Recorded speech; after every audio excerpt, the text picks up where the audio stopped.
night and thanks for your company on Tokpiksa.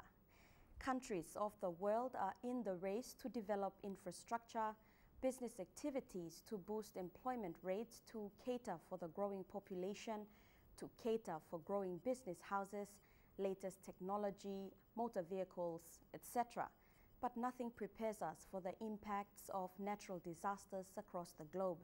One notable disaster that hit was in Japan.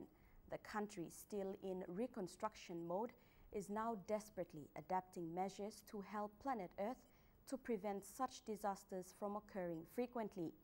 Bernadette Effie was in Japan last month and visited the country's water supply system in Osaka and the eco-friendly island Miyakojima.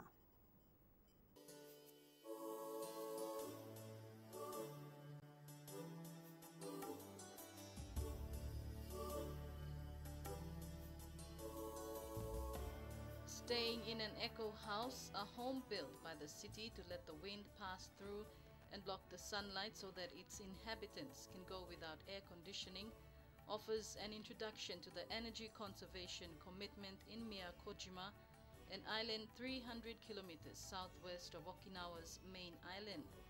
The island is the leader and role model for the country and the world in relation to environmentally friendly use of energy. It has large farms of sugarcane, variety of vegetables and fruits, and tobacco. Its motor vehicles run on vegetable oil, wind power, solar energy and hydro, amongst others.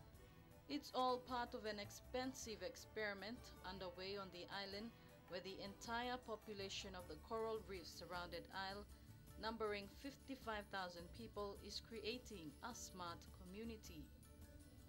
The mayor and his team are proud to take the lead and say though it is just an experiment for now, they are proud to take the lead. これを受けて、私どもも CO2 の削減をするということと The visit to the mega solar project was an amazing sight. Renewable energy generated by solar and wind power already accounts for up to 30% of the island's electricity. The community is now tasking itself with cutting carbon dioxide emissions by 70%. A blanket of solar panels cut through the vast fields of sugarcane, reaching skyward along the island's southern coast. The 22,000 panels, which make up the Mega Solar Experiment Study Facility, completed in October 2010, bathe in the tropical sunshine to generate up to 4 megawatts of power.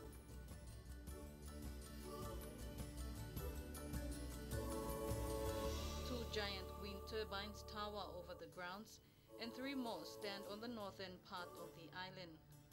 Combined, they produce a maximum of 4.2 megawatts of wind-generated power on the island. During peak demand in summer, Miyakojima and nearby islands consume about 50 megawatts of electricity. Winter demand is roughly half that.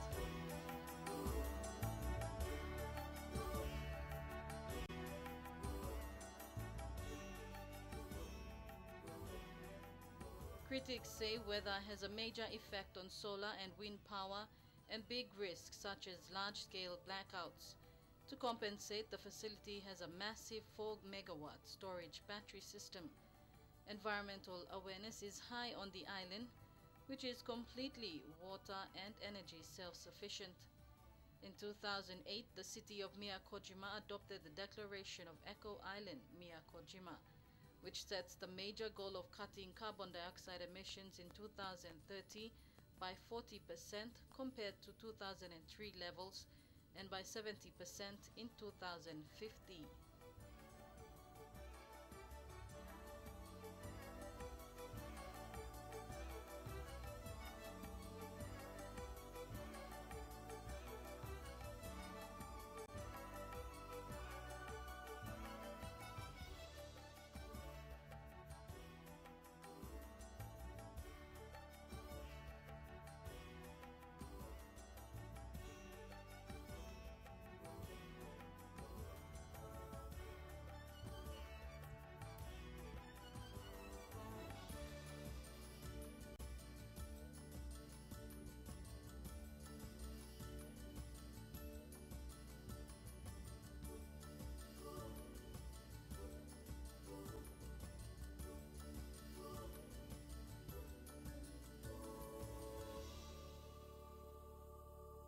Just about an hour's drive across Miyakojima Island, on the bridge is Ikema Island.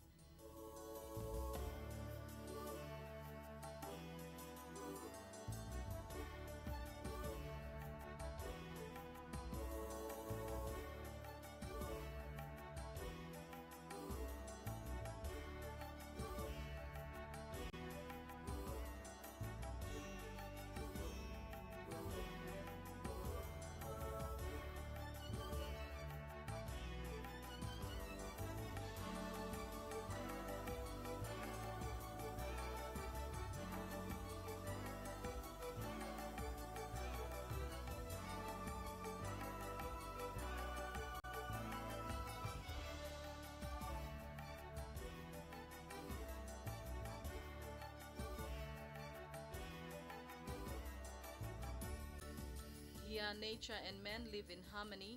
Every flora and fauna are cared for and preserved. There is space provided for them to roam the air, land, and sea. The locals here are all part of the experiment. Since the inception of the eco-friendly island idea, they have supported government to implement in their households. Okay, just tell us your name and お名前と age and how long you live on this island. お名前とお年とここにどのぐらい住んでいらっしゃるか教えてください。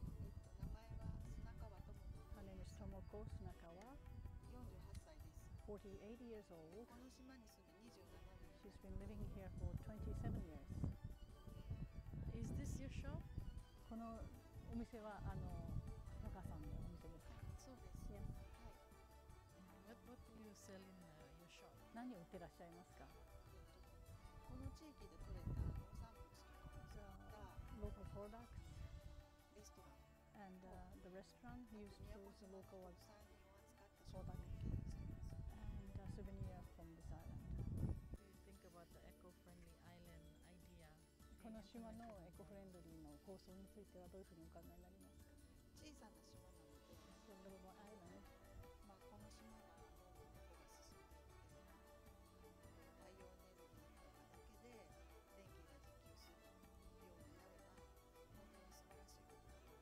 She hopes this small island will sufficiently supply.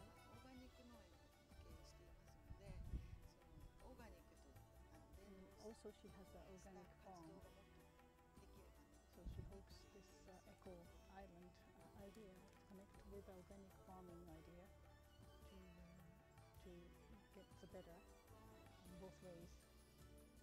They believe this idea will save their island, their country, and the world, and they urge the world to do the same.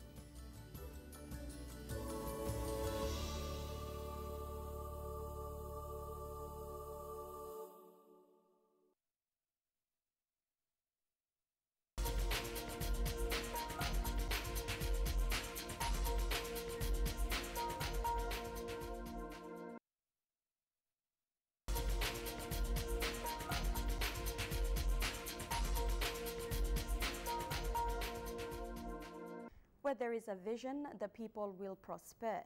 Where there is economic growth, there will be a bank. And that bank for the people on mainland Bougainville is Bank South Pacific.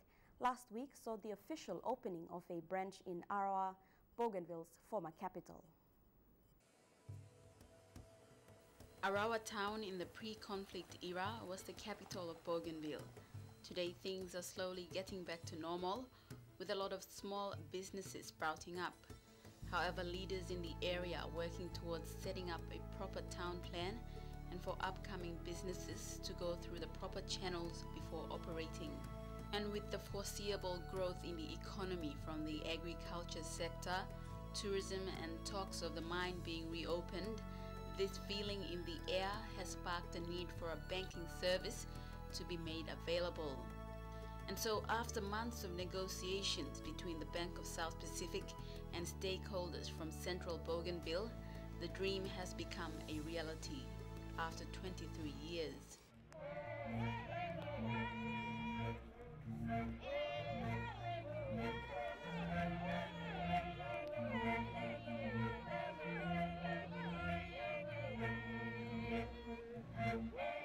The The availability of a bank gave way for the need for the Aropa airport to be reopened after years of neglect. Chief Executive Officer of BSP Ian Klein and other BSP managers flew into to witness the official opening of the bank.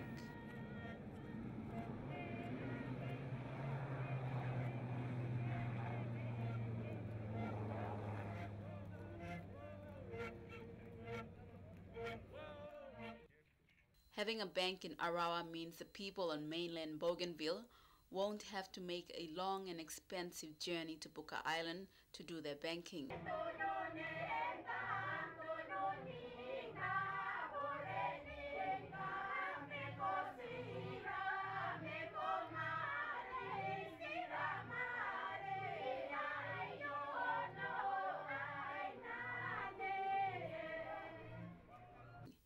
At the most, commuters have had to pay up to 100 kina just to travel to Buka.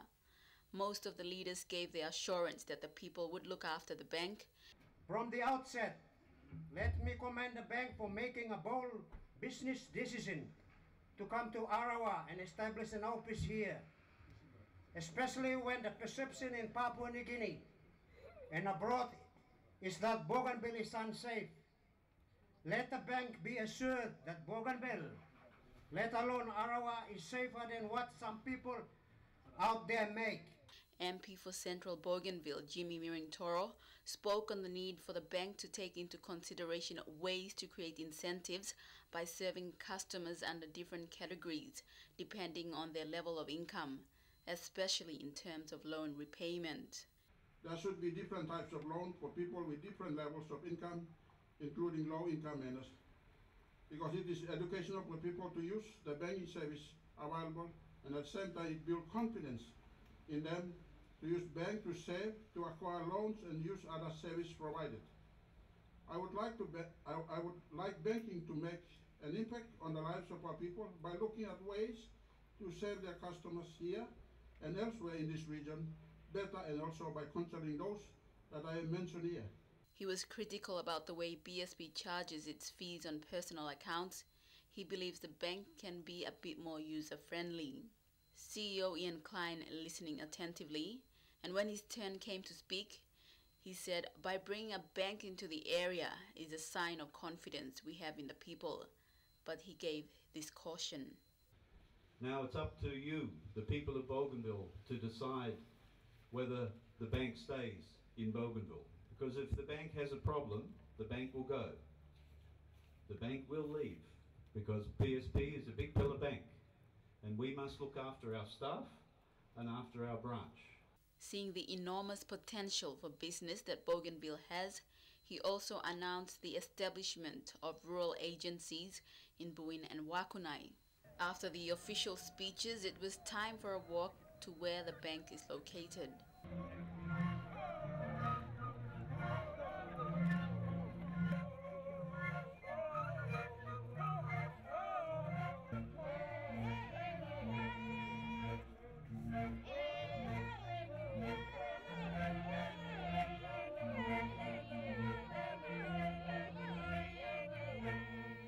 And finally, the official cutting of the bougainvillea.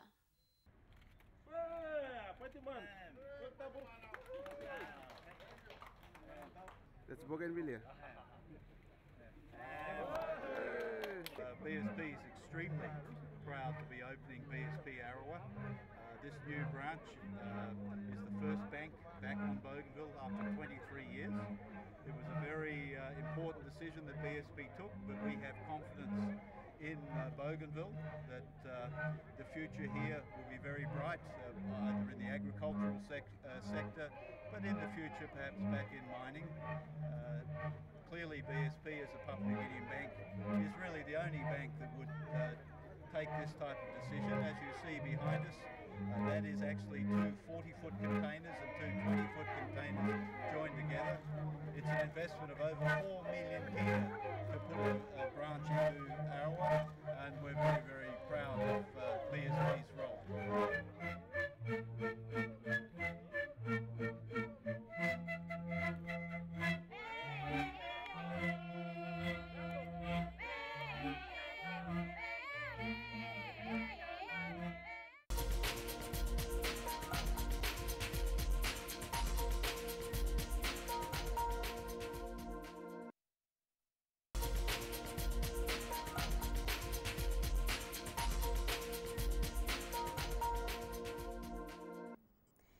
most places around the country, elections in Oro was marred by controversy. The heat is on, but while everyone else are engrossed in election fever, one woman is striving to ensure the stream of tourists who venture into the province are well looked after. Like many other provinces throughout the country, elections in Oro province were marred by controversy because some contenders vying to become members of parliament saw defeat emerging when the county unveiled what seemed to them as undesirable results. In the race for the Oro regional seat, several candidates interrupted the counting when former customs boss Gary Jufa took a commanding lead in the tally count last week. Among them were journalist Francis Dira and former Sohe MP Peter Oresi, both contestants for the governor's seat. They led a group of disgruntled candidates and said they were contemplating on seeking a court injunction to prevent counting in Oro province. The group demanded for a recount of several boxes after claiming that ballot papers for other candidates may have been deliberately placed onto Jufa's tally. The exhibitory race was also interrupted when incumbent MP David Arore began to pile votes from his stronghold in Afore. Another group of disgruntled candidates went to the Popondetta police station and presented a petition to Oro election manager Mr. Peter Malaifeope and Provincial Police Commander Victor Isove. They claimed that several policemen who accompanied two boxes from Afore were closely acquainted to Mr. Arore, and they were under the influence of alcohol when they brought in the boxes. Mr. Arore vehemently refuted these allegations and said he was not acquainted to the policemen implicated in this allegation. I went to court for about 2 years. I was in court, all from this type of allegations, and the allegations are back on again. And so I guess the court is the only neutral place for us to go and express our dissatisfaction. And therefore, I think nobody should hold the people of Oro at ransom, especially Jivitari. Allow the counting to go through, like what the Electoral Commission is saying. Like other regions throughout the country, the controversy in the Oro province were expected. Similar disruptions were reported around the nation, indicating that candidates are desperate for power and will do everything within their means to disrupt the counting. The interruptions to the counting has caused a lot of anxiety and confusion in the hearts and minds of the Oro people, but while everyone else were engrossed in the elections, one person continued to strive relentlessly for success in Oro province. Her name is Susan Hulo, and she owns and runs the Sioux Guest House in Popondetta. Her quest is a different one, far removed from politics, but she says those who are elected into power should do more to promote tourism in Oro province. Susan is passionate because she wants tourism to thrive in Oro province. Tourists, predominantly Australians, come to Oro province to retrace the footsteps of their unsung heroes who fought in the war. Susan says the tourists have sentimental reasons because their loved ones fought and died along the Kokoda track and places such as Buna, Sananda and Gona. Three gentlemen here from Australia. Which part of Australia are you from? Western Australia. Western Australia. And you are? Adrian Evans. Edwin, can you tell us your adventure in Oro province? Did you enjoy your stay here? Yeah, had a great time in the Oro province. Came over to do the Kokoda track with 4 mates, and it's been great. When did you come to Oro province? We come on the 5th of July. You walked the Kokoda track? Yeah, the fantastic Kokoda track. What about some places along the coastline? We did it with a lot of Boona boys, so hopefully going to come back next year and stay with the Boona boys. Excellent. Is your first time to the country in Oro? First time PNG, yes. Excellent. What about you, gentlemen? What's your name? My name's Rob Vaughan. And which part of Australia are you from? I'm from Perth as well. Excellent. Did you enjoy yourself in Oro province? Yes, it was very good. Can you tell us about your adventure, please? Well, the adventure we had was we did the Kokoda as a group of guys. And how many in the group? There's 5 of us. Excellent. All from Perth, WA. Excellent. And you, my friend, what's your name? Yes, good morning. My name's Brad Curtis. I'm from Perth in Western Australia also. Part of a team of 5 guys. We did the Kokoda track. It was amazing. The track must be a grueling experience. Did you prepare well for this event, or this adventure? Oh yes, we did the necessary preparation and the training, but it wasn't enough. Wasn't enough? It definitely wasn't enough. You can't train enough for Kokoda. You plan to come back? Oh yeah, I think one day I'd like to do the track in the opposite direction. Yeah. As an aspiring businesswoman, Susan believes the government should do more to harness tourism in Oro province. Coincidentally, Nishimura, a Japanese war veteran, returned on Sunday with several Japanese tourists to visit the gravesites of his comrades who fought in the war. Where there was a lot of bloodshed. They're coming here also to set up monuments, their sites, and also visit the graveyard. So they're in the process of funding the monuments around here in Poponeta, because said previously they've been here digging